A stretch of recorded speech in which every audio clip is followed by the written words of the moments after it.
everyone, and welcome to the Blues Hub Weekly Show. I'm your host, Brooke Grimsey, alongside former Blues forward and Stanley Cup champion Jamal Mayers. For those who are starting to come in, make sure you like and subscribe to this YouTube channel. Follow us on social media for updates. We will be here daily to provide coverage for all of your favorite local teams, including the Blues. Jamal, how are you doing this weekend?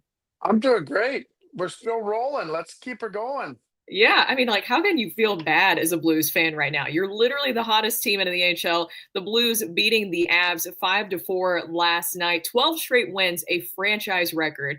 And Jamal, we keep having to talk about it, but when you're winning this many in a row, a lot of people are going to look at what was the catalyst, what really catapulted this team forward. 12 straight wins. What can you just attribute to at this point? Honestly, it feels like, a lot of the credit, and rightly so, has been going to Monty and his ability to get everyone to buy in. But I honestly, I point to the players. You know what? They came back.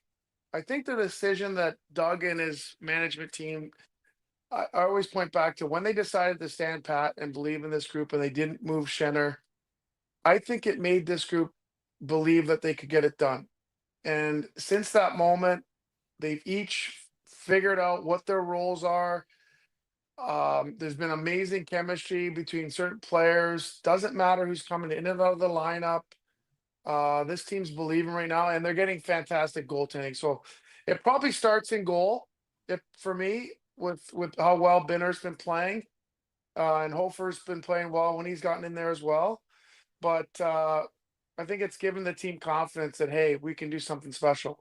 Yeah, the Blues are now 43, 28, and 7 with 93 points, fourth in the Central Division, and they hold on to that number one wild card spot in the Western Conference. So everything is just rolling in the right direction. Let's go back to that Avs game for them last night when they were able to set that new franchise record with 12 straight wins. You look at the final score, of course, Jamal, and it looks really close. That wasn't necessarily the case, but we have seen here lately where things have gotten maybe a little bit too close for comfort in certain games. Right before this, you had two overtime games, too, where they had to win it in overtime. Yeah, I think that's part of finding ways to win. And you're playing some really good hockey teams, that teams you're not going to surprise them anymore, especially when you've been on such a roll. So you're going to get everybody's best game. And it hasn't mattered. They're winning in different ways. And I think that winning in different ways is obviously how you want to be playing it in the heading into the playoffs. And I think that, you know what, this could serve them well. A handful of games remaining, an opportunity. Does it really even matter who they play? I think that, a few weeks ago, we are playing that game of who do you think is a better matchup? I don't think anybody wants to play the Blues.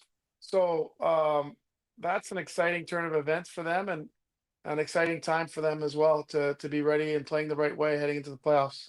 What else did you observe in that Avs win last night? Monty was talking about after the game that one of the big positives that stuck out to him is a lot of good sticks in the game, a lot of good forechecking, guys doing the little things in that one. Yeah, I think that just, the fact is you're getting amazing performances from guys that you expect it from. I thought Robert Thomas was amazing once again. Um, you're missing one of your better forwards who goes down, in last game, and yet you've got guys that are inserted and find a way to not miss a beat. Really impressed with Jimmy Snuggerud's game and how he's improved game to game. Um, and I don't think we've really talked enough this year about the improvement of Jordan Kyrou. I know he didn't get on the board in the game, but um, just look at his plus minus from what it was 2 years ago and how much he's been able to elevate his game and be a factor even when he's not producing and not be a liability. It's really impressive the growth that these guys have taken and the steps they've taken. Um, but honestly, it's probably beyond Binner. I probably honestly have to look at how well the D have played without their best defenseman. And it's been a team, it's been a collective effort, it's been everybody stepping up, it's been everybody contributing. Um, but I don't think anyone could have predicted this defensively, finding a way to get it done and having guys step up at the right times. And I mean, look at Zach Bolduc too. I mean, there's another guy that has really taken off. And just imagine if he had played all the games where he'd be. Yeah, I want to stick with Jordan Kyrou for just 1 minute because that is a really great observation. And for everybody who is coming into the show right now, make sure you get your questions into the chat and we'll get to them throughout the show. But Jordan Kyrou definitely deserves a lot of credit. And I know he's gotten a lot of flack over the years because people wanted to see him develop more as a player. But really, there's a huge difference in his performance and the way that he's just even carrying himself this season. Yeah, I mean, let's look back. I mean, I know the team wasn't certainly as good a few years ago, but 2 years ago he was minus 38. Sometimes that stat gets over analyzed, overused. It's not really indicative, but he is a plus 22 this year. I mean, it's just a massive swing of 50, well, no, 60 plus 60 swing from 2 years ago. Last year was minus 12, and this year plus 22.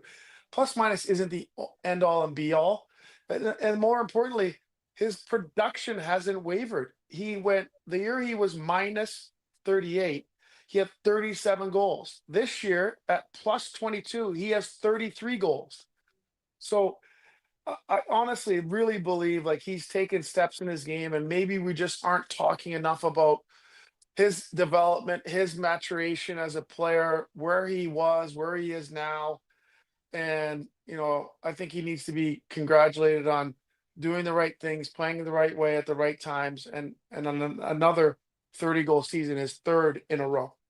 And going from one Jordan to another, you mentioned the goaltending being a big part of the Blues' success during this 12 in a row win streak that we've Yeah. seen from them. Jordan Binnington, I mean, 10 straight win at home for him, matching a franchise record, ends up with 4 goals against when you're looking at the end result of the game. But much like I said at the beginning of the show today, you can't really look at that final score, even with that with Jordan Binnington, because that wasn't really reflective of his performance last night. I mean, he was fantastic when the Blues needed him.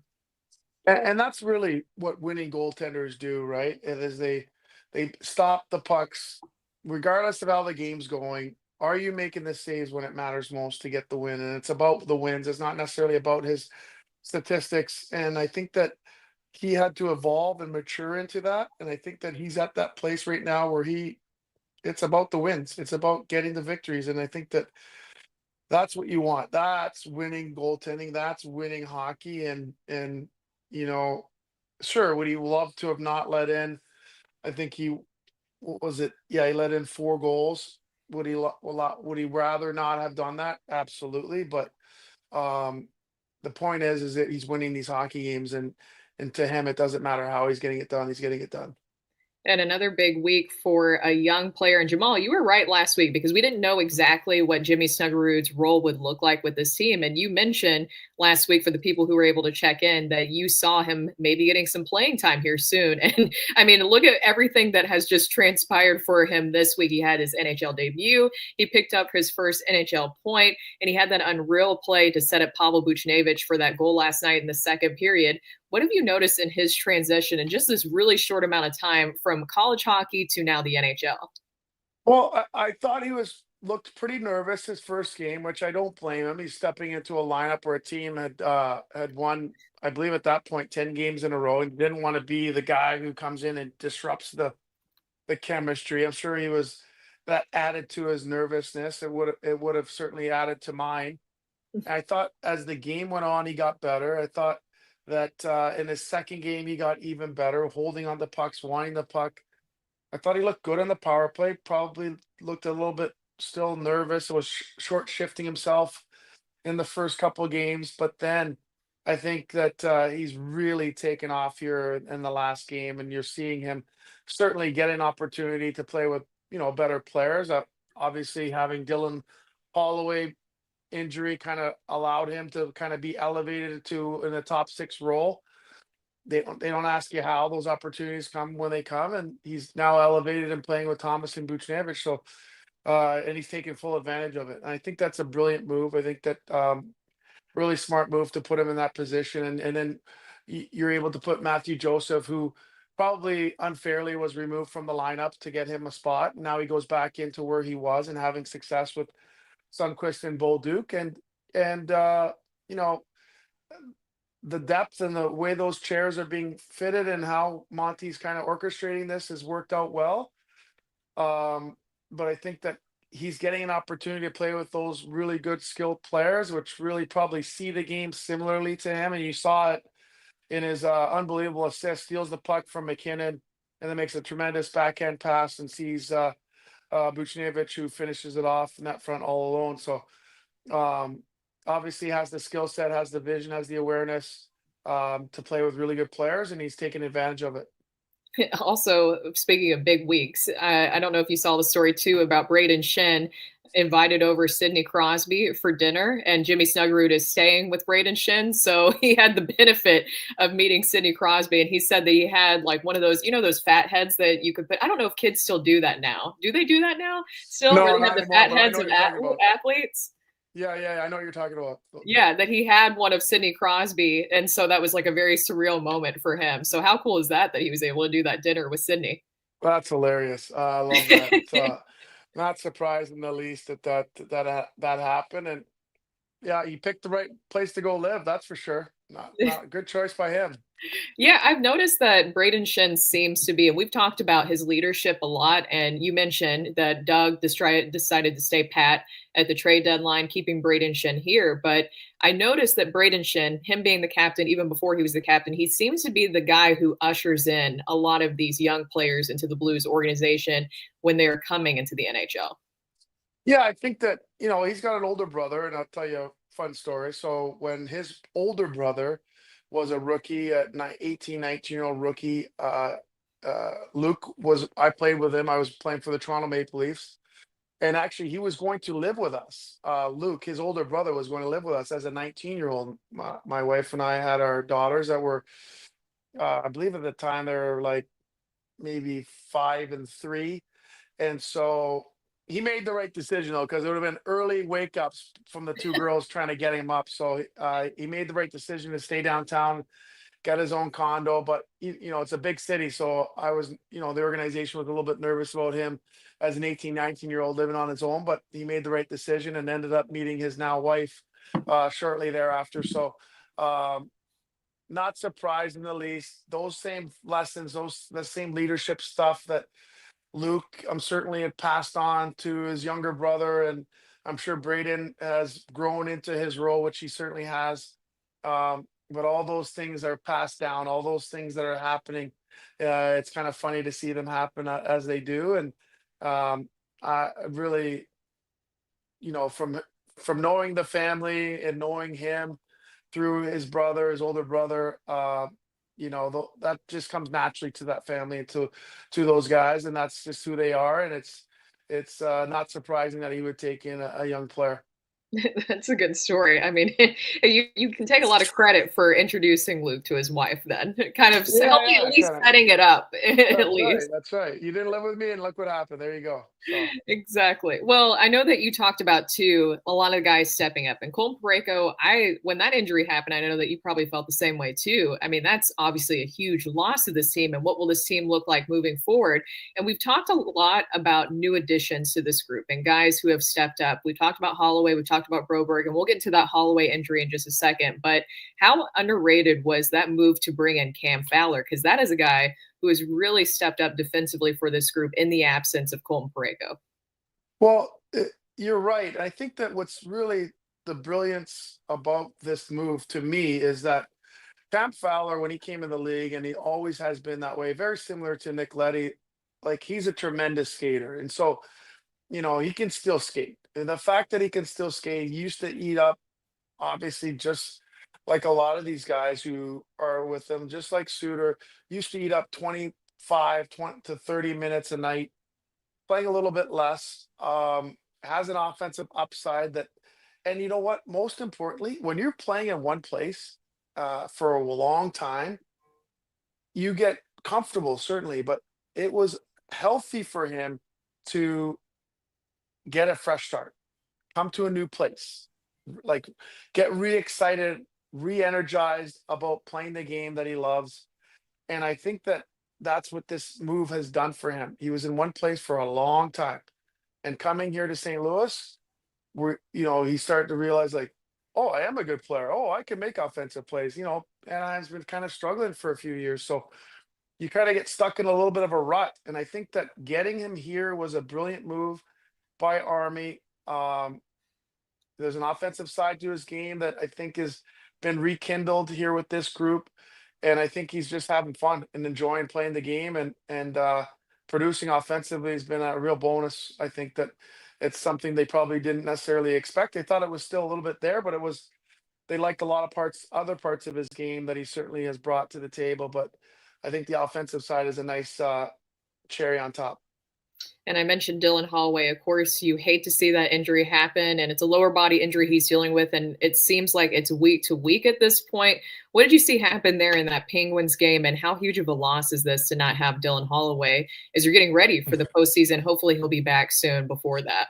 Yeah, it looks like he got tangled up there, and it's really unfortunate because he's obviously been playing unbelievably well, and hopefully it's not too long. It doesn't sound like it will be, but um, like I said, those things happen, and opportunity for a guy like Snuggerud, opportunity for a guy like Duke, opportunity more for neighbors.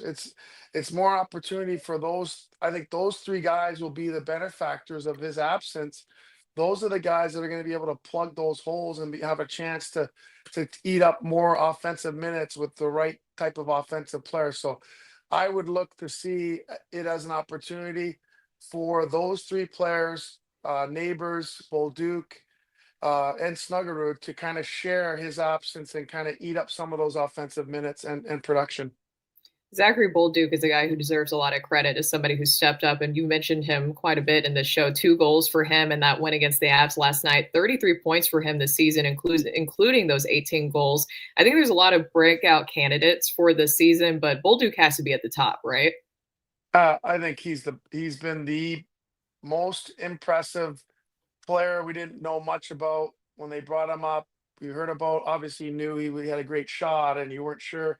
He's brought a physical element to his game that I didn't know was there. He's a big guy, and he's been using that frame and getting in on the forecheck and being physical. I think that he is responsible defensively. I think that he's done a tremendous job on the power play. I think that when you can get production up to 20 goals, which hopefully he hits that benchmark, and he hasn't even played all the games. I mean, that's a fantastic guy to slot into that third line role, who likely will play in a top six role next year. But there's no question, there's no going back for him. I think that Monty's unlocked what potential was there is now being realized, and I'm sure he wants to keep riding that wave. We have some questions coming in from Ace6583 Rob. He says, if Holloway comes back for the playoffs, you keep Snuggerud in the lineup. And what do we do when Parayko comes back?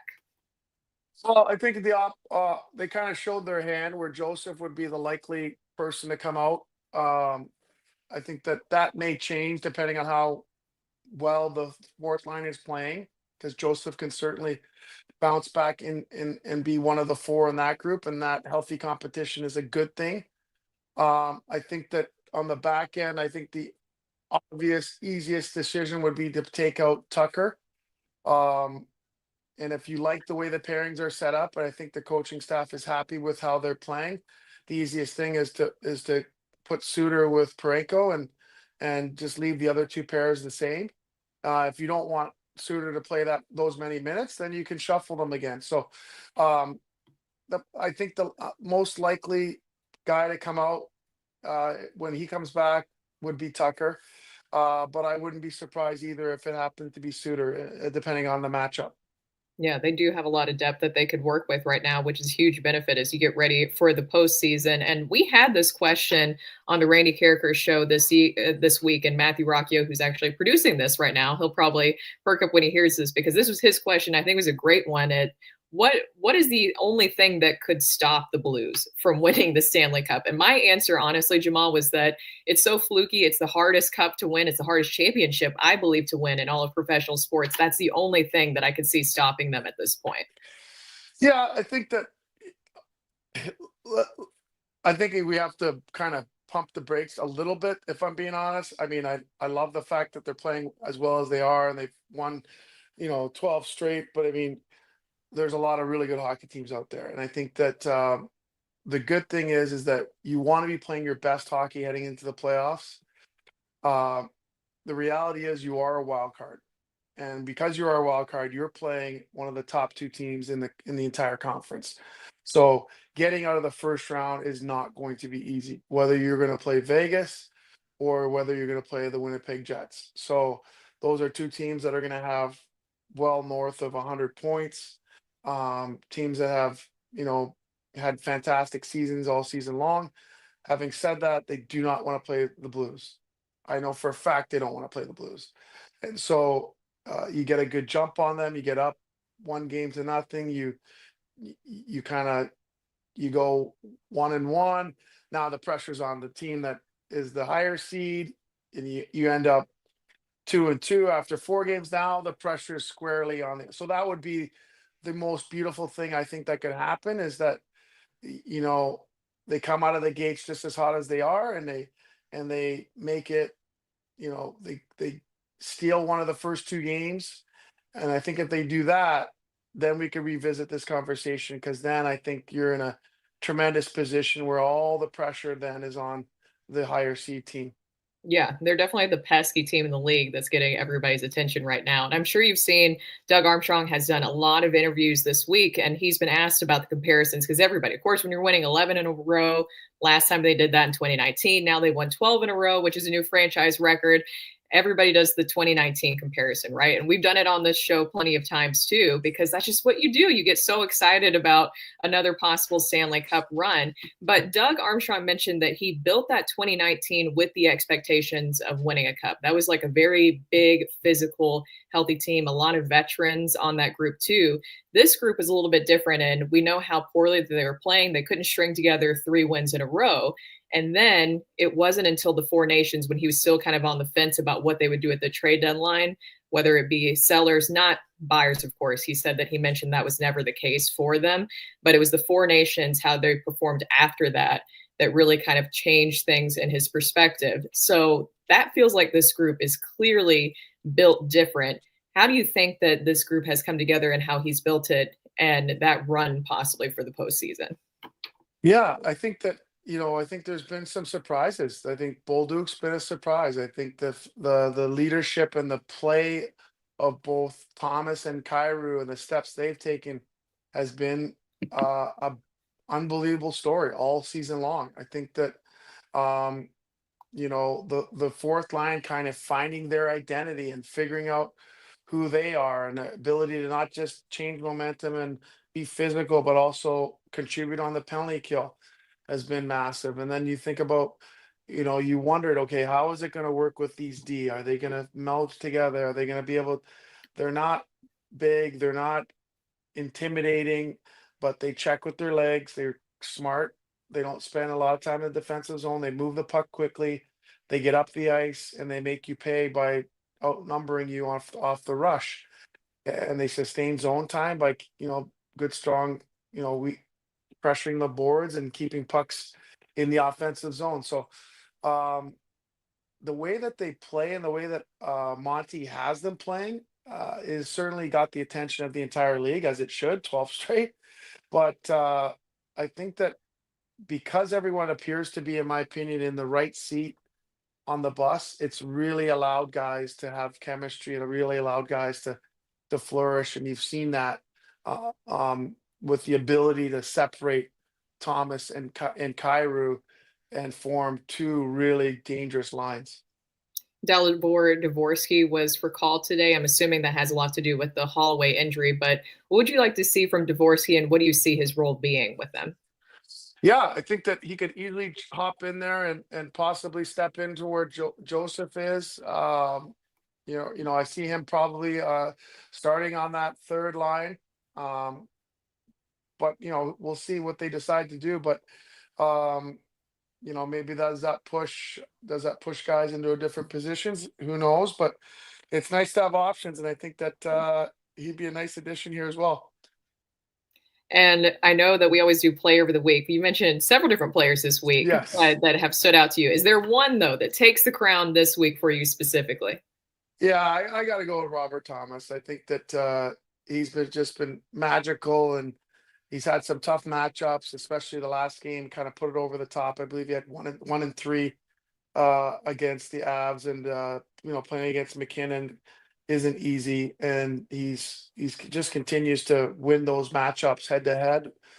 And I think Monty has the confidence in him to go head to head against the other team's top lines, and I think that he's enjoying that challenge, and he's rose his game. His game is elevated because of that. So I think we're seeing the best of him, and I think during this streak of 12 games, he's been fantastic, and I think especially this last week, he's been the best player. And what's next for the Blues this week? We have just 4 games left in the regular season. I can't believe that it's winding down. And this week we have the Jets, the Oilers, and the Kraken coming up. What do you want to see from the Blues in these games? Well, nice test right here. Like you've got, in Winnipeg against a team that you could face in the playoffs. That's a massive game, and I think that that game really, if they win that game, they could literally run the table and go 16-0. I could see that being possible, going 16-0, if they get past the Jets. But an amazing opportunity. You want to be playing your best hockey, regardless of what happens in the next 2 games. Honestly, you just want to be playing your best hockey in the last 2 games, get your game back in order so that you can instill that fear in whoever your opponent may be. And I want to mention this because this is a comment at the very beginning of the show, and this is just obviously huge hockey news in general today. But Ovechkin breaking Gretzky's record. Oh, Huge. And having Wayne Gretzky kind of falling around, waiting for that moment was just so cool to see them do that post game afterwards together. But your reaction to that? wow. I mean, remember before the season started, we all said, well, he's going to have to score 42 to get Yeah. it done this year. And no one thought that was going to happen. No one. Then he breaks his leg. Then he comes back after. Who comes back after 4, 5, 6 weeks after a broken leg? Ovi does, comes back, and he's even more on fire. In fact, the hottest goal scorer in the entire league. The rule is this: do not bet against legends. Do not bet against them. They find a way to get things done, and there's no explaining it. He's 38 years old. It's just remarkable what he's been able to do. Third in the league in goals. Passes Wayne on the all-time list of goals. Unbelievable to think that I played against him and for several years and at the beginning parts of his career, and pretty cool to see what he's been able to accomplish. And pretty cool that my son's got a stick signed up in his room to Crew from Alex Ovechkin, the greatest goal scorer to ever play. Oh my gosh. Wow, that's super cool. That's awesome. He said to me the other day, he said, Dad, I think that stick's worth a lot more now. Should I sell? I said, you're not selling it. You're like, this is not leaving the Yeah, house. Like, this is going to go with you for the rest of your life. You'll thank me later for that. Exactly. And it says to Crew. He's like, yeah, you're not selling that, buddy. Okay. That's awesome. That is so cool to see. And Ace6583 Rob says, does Ovechkin retire after this year? No, not a chance. I think Ovechkin, depending on how next year goes, for sure going to play next year. I think if he has another 30 goal season, he's going to want to get to 1,000 goals. That's how I think he thinks. And so that would mean he plays this year. Maybe he gets to 900 this year. Next year, if he's able to get 30 goals, I think he wants to play 3 more years after that and try to get to 1,000 goals. That's my guess. What was he like to play against, too? Just curious, by the way, what that's like from a player's perspective. Well, I was a physical player, third and fourth line kind of guy. So, you want to be physical against him, but he was a guy I think he's third in history since they've been tracking hits. So he also is physical, maybe not as physical as he was 5 or 7 or 8 years ago, but back then he was a tank, and he would go through you versus go around you. So, I wasn't on the ice 5-on-5 against him very often, if I'm being honest, but I certainly killed penalties against him. We had something called the OV shade. Similar to Shea Weber, we'd have to shade over toward him, meaning take away his one-timer, let someone else beat us, which they usually did because their power play was lethal. But you did not want to take one of those one timers off the foot. I can assure you of that. Good to know. Well, thank you so much, Jamal. And we are now going to welcome in Mike Meyer into the chat. And Jamal, feel free to weigh in on anything with our prospect report here. Mike, you do a lot of great work with Sports Hub SEL, and all the people who are coming in right now, they can see your work on sportshubsel.com. Not only do you cover prospects, but you cover the Blues, of course, too. And we've had a lot of positives to take away. But we should start with this because the Thunderbirds, the Springfield Thunderbirds, also going to the postseason for the AHL. So you have the NHL team, the Blues, going to the postseason, and then, of course, the Springfield Thunderbirds, too, now. Yeah, it's huge for the franchise. Absolutely massive here for them. Clinching a Calder Cup playoff berth here tonight. And it's in no short order here. Former Blue Nikita Alexandrov, 49 points in 45 games. You have to think if this guy was healthy the entire season, he'd be leading the entire AHL here in points. I selfishly have been wanting the Blues to be able to call him up every single time he scores a goal. He's just been lights out here for them. Just looking here through the roster, there's a couple of strong performances from rookie AHL players. Dvorsky, 44 points in 59 games. Koskimaki, 34 and 60. And Stenberg, who came over midway through the season, 15 points in 34 games. And then, of course, you also can't do this here without the credit here to their goaltenders. Most notably here, Colton Ellis. He's stepping up here in his first full AHL season, going 22, 12, and 3, 3 shutouts, a 2.60 goals against average, and 922 save percentage. In my opinion, this is a guy who's a top 5 to 10 goaltender here in the AHL. He's seeing an average of 32 shots against here per game. And it's only going to be seen who their matchup here is going to be, but that's a goaltender I absolutely would not want to go up against here in the first round. Yeah, Colton Ellis has been great, and we know that the Blues also signed him to an extension too. So goaltending has been a plus for the Blues at the NHL level, and now at the AHL level too. When you're looking at the future of things, I want to stick on Dvorsky just for 1 second because we of course know the Blues recalled him. Holloway, you hate to see that injury, but he's getting another opportunity here. What have you seen from him with that stint back in the minors? Yeah, I mean, he picked up almost right where he left off. He was almost even a little bit stronger here at times, which I really like to see that he was picking up some of the things he possibly left and that he learned here up in the NHL. And I think that that's a good sign, that he's earning a spot and earning a call back up here with this time here with the Blues, and they're trusting him here down the stretch. He had the game-winning assist here in overtime in a 1-0 game here just last night. I mean, again, just very strong here on the forecheck, but he's also being more defensively sound here as well. So I think, he only played the one game here in the NHL, but his time spent here with the club, with all of the different coaches, that he's really learning a lot here during that time. Speaking of postseason, defenseman Theo Lindstein, we also talked about him last week, stepping up in the SHL postseason with an elevated role now to the top pair. What are you seeing there?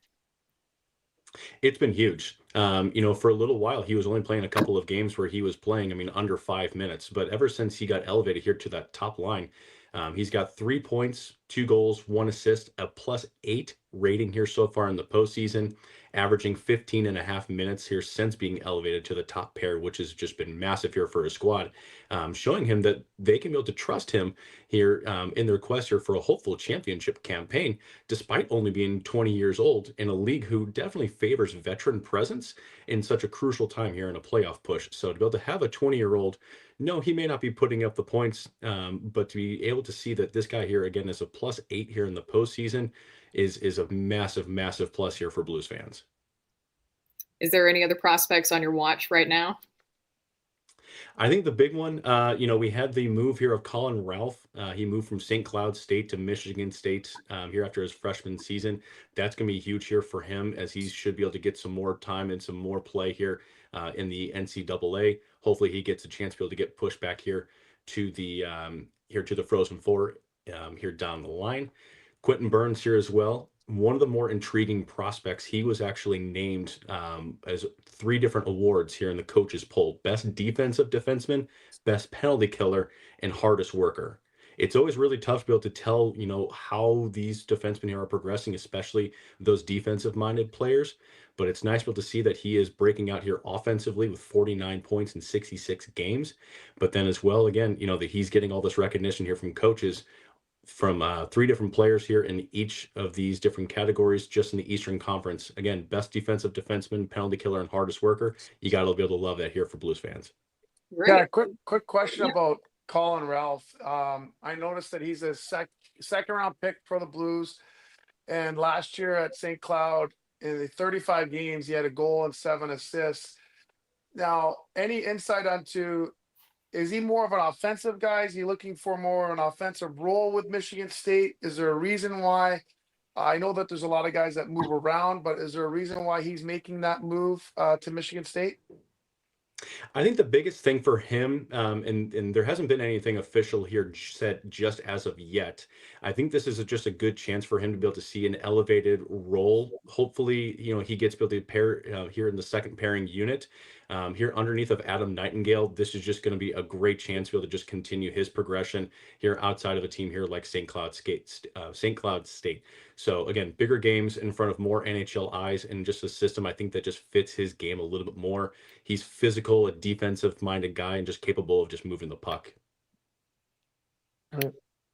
All right, great stuff. Thank you, Mike, and thank you, Jamal, and thank you, everybody, for joining us for Blues Hub Weekly. I saw some of you guys in the comments talking about the Cardinals game, and yes, I've been seeing the score updates. So that's why you got to come over and hang out with us, because the Blues are rolling right now. So we can be a nice distraction from the Cardinals currently at this moment, because it's not pretty. I don't know if you guys have seen that. But thank you all for joining us tonight. Jamal and Mike, it's always great speaking to you. Thank you. Appreciate it. All right, and that is our Blues Hub Weekly show. Thank you all for joining us, and we'll see you next week.